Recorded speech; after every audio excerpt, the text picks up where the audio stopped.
यशस्वी प्रधानमंत्री श्रीमान नरेंद्र मोदी जी का हमने सबने लगभग आधे घंटे उनकी पूरे देश को लेकर, देश की अलग अलग संस्कृति के अंदर अलग अलग उल्लेखनीय घटनाओं के साथ हमारे देशवासियों ने जो उपलब्धियां हासिल की वो सब बताने का प्रयास भी किया।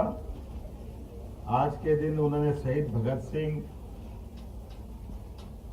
लता मंगेशकर जी, ये जो हमारी ऐसी अद्वितीय हस्तियां रही है, आजादी के पहले शहीद भगत सिंह ने अपने प्राणों की आहुति दे करके इस देश के युवाओं का मान बढ़ाते हुए आजादी की ललक से पूरे देश को एक तरह से आंदोलित करते हुए अपनी आजादी के प्रति पूरे देश का ध्यान आकर्षित करते हुए दुनिया की तरफ भारत की आजादी के उस आंदोलन की तरफ ध्यान आकर्षित कराया था।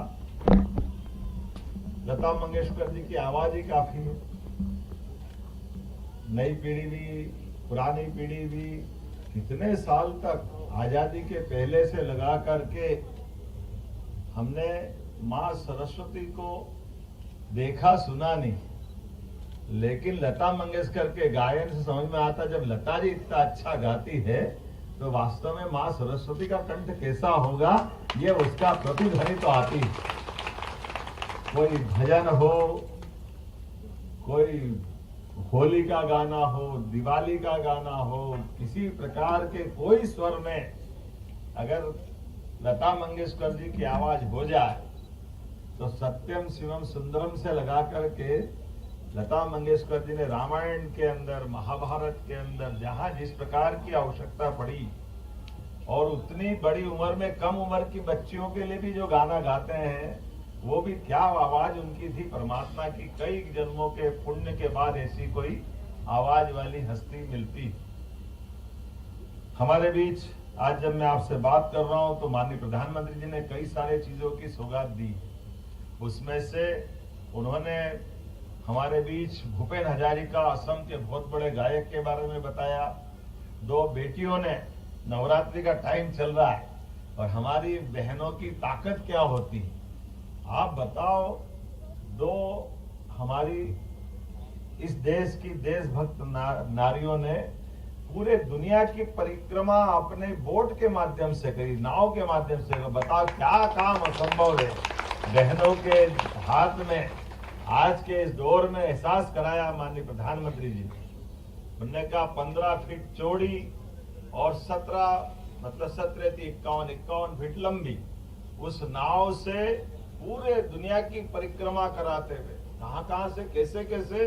उन्होंने कहा कि वो नाव जब जा रही थी तो 3 मंजिल ऊंची लहरें उठी। अब 3 मंजिल ऊंची लहरें उठे और 2 हमारी बहनें उसमें नाव में सफर कर रही है। उन्होंने कहा बारिश का मौसम हो, भयानक गर्मी हो, भयानक ठंड हो, हड्डी कपाने वाली ठंड, सब मौसम से निकल कर हमारी बहनों ने अपनी यात्रा पूरी करी। जोरदार अभिनंदन एक बार फिर करें।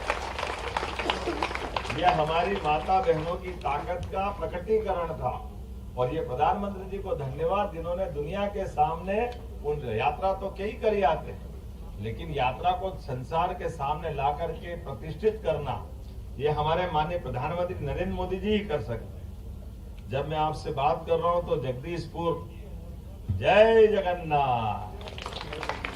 जगन्नाथ के हाथ जगत पसारे हाथ, जगन्नाथ के हाथ जगत पसारे हाथ। उड़ीसा का जगन्नाथ का मंदिर और उड़ीसा से पूरे देश के 4 धाम में से एक धाम का स्मरण। और जगदीशपुर की बात करते तो देश का वो पूरब वाला हिस्सा जहां से हमारी अपनी संस्कृति दुनिया में जाती, ऐसा कहते हैं वहां सूर्य मंदिर भी है। अद्भुत स्थान है। हमारे इस देश के अंदर सबसे पहले सूर्योदय उस तरफ से ही होता है। तो ऐसे में जगदीशपुर के नाम पे ये जगदीशपुर और जय जगन्नाथ करते संसार में भगवान का स्मरण भी करें और मनुष्यता की भी जय जय करें। और आपके यहाँ इस भोपाल राजधानी की शुरुआत की यही जगदीशपुर से हुई थी। गोंडवाना साम्राज्य का ये किला उस काल से अपनी अलग छटा लेके आया है। और वास्तव में मैं धन्यवाद देना चाहूंगा हमारे अपने सारे बंधुओं को, यहाँ के विधायक विष्णु खत्री जी को, जिला पंचायत के अध्यक्ष जी को मंडल अध्यक्ष जी, तीरथ जी, मीणा को और सारे मित्रों को, साथ राहुल कोठारी जी को। वास्तव में मैं भी पहली बार आया और ऐसा लगा कि यहाँ ना आकर गलती करना। राघवेंद्र जी आप भी बैठे, बहुत पहले आना चाहिए, लेकिन इतने बड़े राज्य में वास्तव में नीचे तक जा करके और अपनी खुद की राजधानी भोपाल की पुरानी राजधानी ये जगदीशपुर थी, ये देख करके आनंद आया। और ऐसा लग रहा है कि बहुत संभावना है यहाँ पे, चारों तरफ की खूबसूरती और इतने अच्छे लोग। आपको सबको प्रणाम करता हूँ, आपको बधाई देता हूँ। बहनें भी बड़ी संख्या में और बहनों के पीछे भाई अपने अपनी आलकी पालकी लगा करके बस पत्तल की तैयारी कर रहे हैं। लेकिन आज ये भोजन नहीं मिल रहा है, अपने को भजन मिल रहा है अपने द्वारा भी। और नवरात्रि का पर्व है तो वो तो आनंद है ही सही। अगली बार आओगे तो पंगत भी लगवाएंगे, पक्का है। लगवाएंगे कि नहीं लगवाएंगे?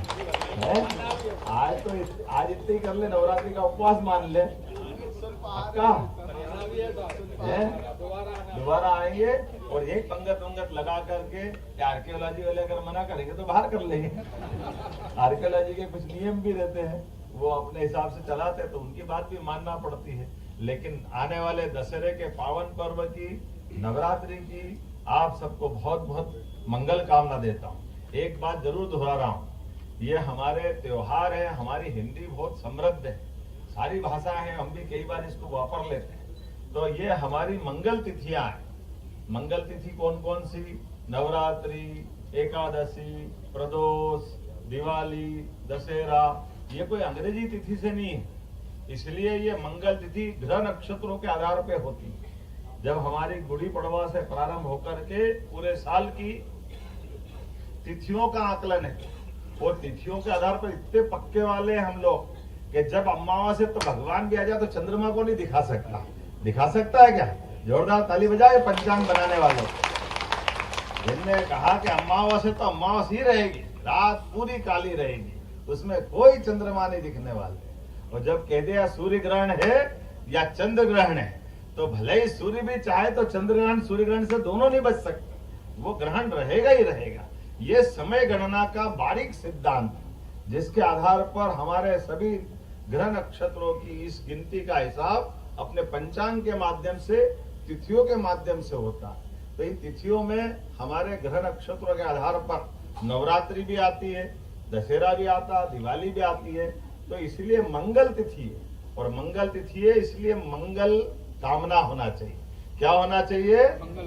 मंगल कामना। बधाई किसको देंगे? बधाई भी दे सकते हो, त्योहार है तो बधाई देते, लेकिन शुभकामना किसको देते? बच्चे की परीक्षा है, अब उसमें कोई तिथि थोड़ी देखते हैं, तो परीक्षा है तो जाएगा ही सही, किसी का इंटरव्यू है तो जाएगा ही सही। तो ऐसे अचानक किसी को कुछ देना हो तो वो हुई हमारी शुभकामना।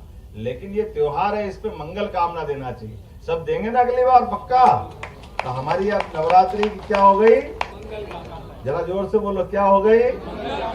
और अगर दशहरे की भी मंगल कामना, यानी तो बधाई दे सकते हो। और हमारे त्योहार और पर्व का अंतर क्या है, अब ये भी समझ लो। पर्व का मतलब नवरात्रि पर्व तो एकासना उपवास होगा कि नहीं होगा? और त्योहार मतलब खूब खाओ। दशहरे पे खूब खाओ, काहे का उपवास करो? करता कोई क्या? हाँ, दिवाली होली के खूब खाओ। लेकिन पर्व अगर है तो एकादशी पर्व, द्वादशी पर्व, जन्माष्टमी पर्व, रामनवमी पर्व, उस दिन हमको उपवास करना है। तो ये जो अंतर है इसको भी समझते रहोगे। लेकिन आज के अवसर पर आत्मनिर्भर भारत के लिए स्वदेशी का अभियान, हम सब अलग अलग त्योहार में खरीदारी करने जाएं तो आप तो माता बहनें तो याद रखती है, हमारा छोटा छोटा व्यापारी कोई भी सामान बेच रहा है उससे जरूर खरीदे। बड़े बड़े लोगों का सामान नहीं खरीदना, वो भरे में कब तक भरोगे? अपने को तो छोटे बड़े को आगे बढ़ाना चाहिए कि नहीं बढ़ाना चाहिए?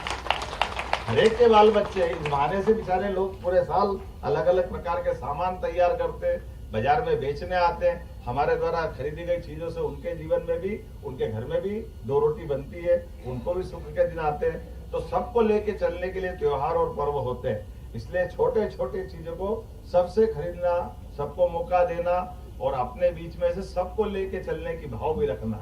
इसलिए स्वदेशी का एक संकल्प पत्र है, मैं संकल्प कराना चाहूंगा। आप जरा बोलकर संकल्प करना, अपने अपने स्थान पे खड़े हो जाओ थोड़ा, सभी लोग जो जहां है वहां से, और अपना सीधा हाथ आगे रख लो और अपन एक संकल्प करेंगे, इसको जरा दोहराएंगे तो अच्छा रहेगा। ये माननीय मोदी जी का संकल्प है, हर घर स्वदेशी घर घर स्वदेशी, इसी अभियान को चला रहे हैं।